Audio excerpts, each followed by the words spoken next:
Sitio Kapihan community is now implementing a systematic approach of accepting visitors to ensure the comfort of the visitors and guarantee security measures.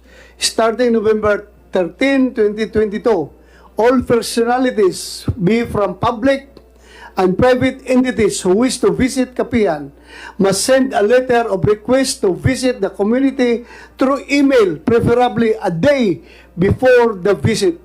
The letter shall include the following information: preferred date of visit, complete name, age, address, and all the visitors, purpose of the visit, contact details of the representative of the group. Address your letter to Senyor Agila, President, Socorro Bayanihan Services Incorporated. All requests for visitation is subjected to the approval by the President of the Association. Once approved, each visitor is required to bring one valid ID and vaccination card.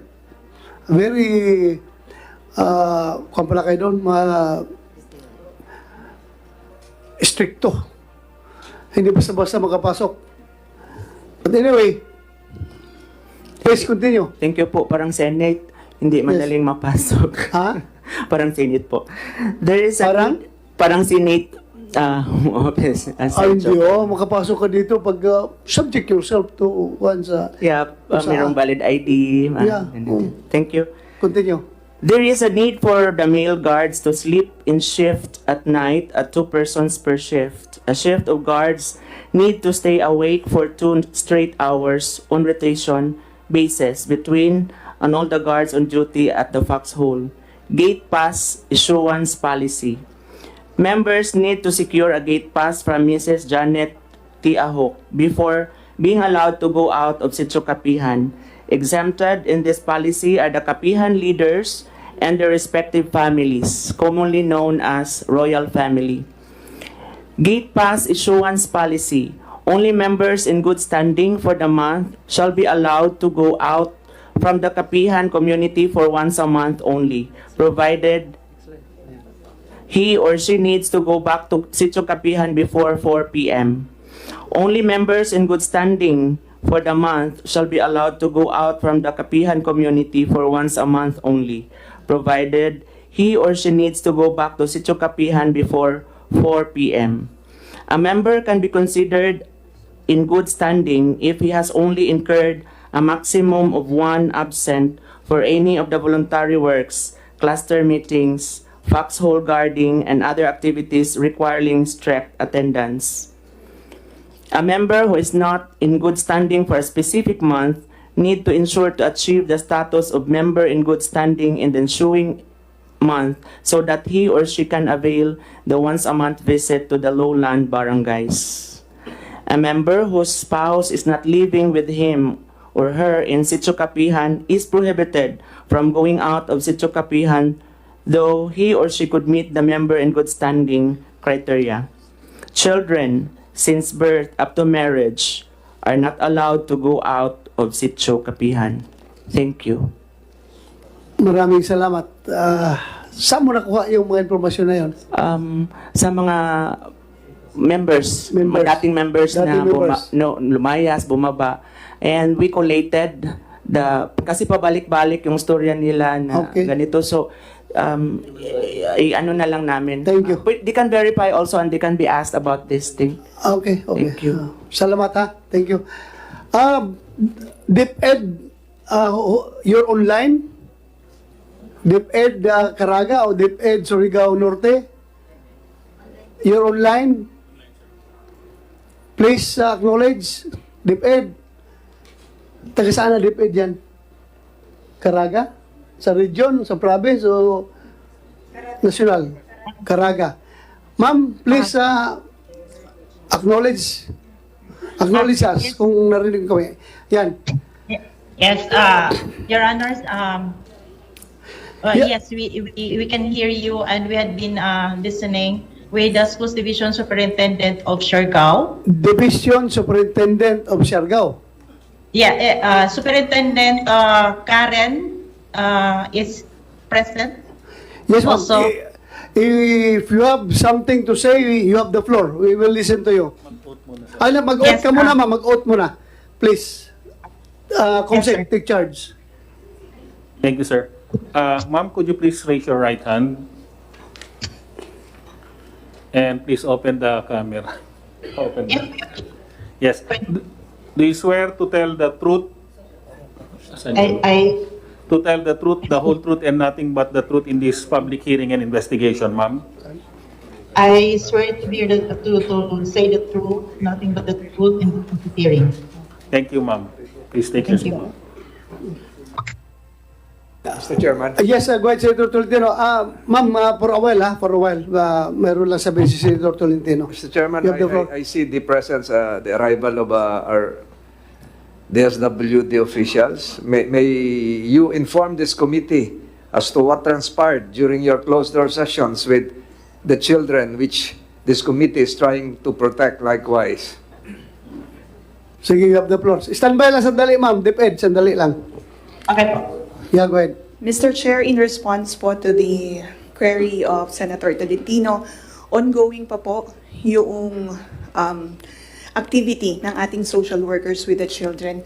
And based on the professional judgment po of our social workers, we need more time to conduct the social preparation. So it cannot be finished today. That's correct po, Mr. Chair. Kaya bumalik na kayo dito. Our social workers are still Okay. doing the activities po, Akala Mr. ko Chair. kailangan nyo ng counseling sa meeting ito.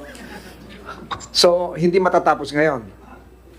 Our social workers, Mr. Chair, are requesting more Preliminary time. determination, it cannot be finished today. That's correct, Mr. Chair. Thank you. I hope we can be provided a written report. We will do, Mr. Chair. Thank you. Thank you, Mr. Chairman. Thank you, Senator Tolentino. Thank you, Asik. Ma'am, go ahead, DepEd. DepEd. Ma'am? Good afternoon, everyone. Yes. Especially Senator De La Rosa, Mr. Chair, and to all the senators present. On the part of the Department of Education, the Caraga region, we're doing our best to also protect the children and to continue their learning as much as we can do. We actually map out the children that can qualify for the PEPP, and we also offer alternative learning system to all the learners in Kapihan, and we also have these learners enrolled in the nearby schools. And to corroborate my statement, may I also request that the superintendent of Siargao, being the head of all the schools in Siargao, be allowed to speak. Thank you. Yes, go ahead. Yeah, you have the floor. Mag-oath ka muna, ma'am, yung Siargao Superintendent.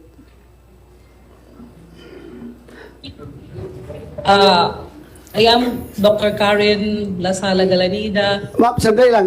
Mag-oath muna tayo. Oath. Yes. Please raise your right hand. Please raise your right hand, ma'am. Do you swear to tell the truth, the whole truth, and nothing but the truth in this hearing and investigation, ma'am? I will. Okay. Thank you. Ma'am, Thank you. ma'am. You have the floor, ma'am. I am Dr. Karen Lasala Galanida of the Department of Siargao. I am the present Schools Division Superintendent of the Division of Siargao, and Socorro is one of my jurisdictions. Yes, you want to share something, ma'am? We would like to listen to you. Go ahead. We have actually enrolled 150 ALS learners in 2019. 800 plus learners have dropped out schools due to their massive exodus in Sitio Kapihan, and we have, as per records, we have 103 DepEd personnel who also resigned, retired. Those old enough are already have also retired. There are also teachers who have award absence without official leave in February, and Most of them have massively resigned in June, July 2019. I was not the superintendent during that time. It was during the incumbency of then Superintendent Tess Rial. And last school year, so 2019, despite our extensive interventions, they have actually decided to lift the school as well as our teachers.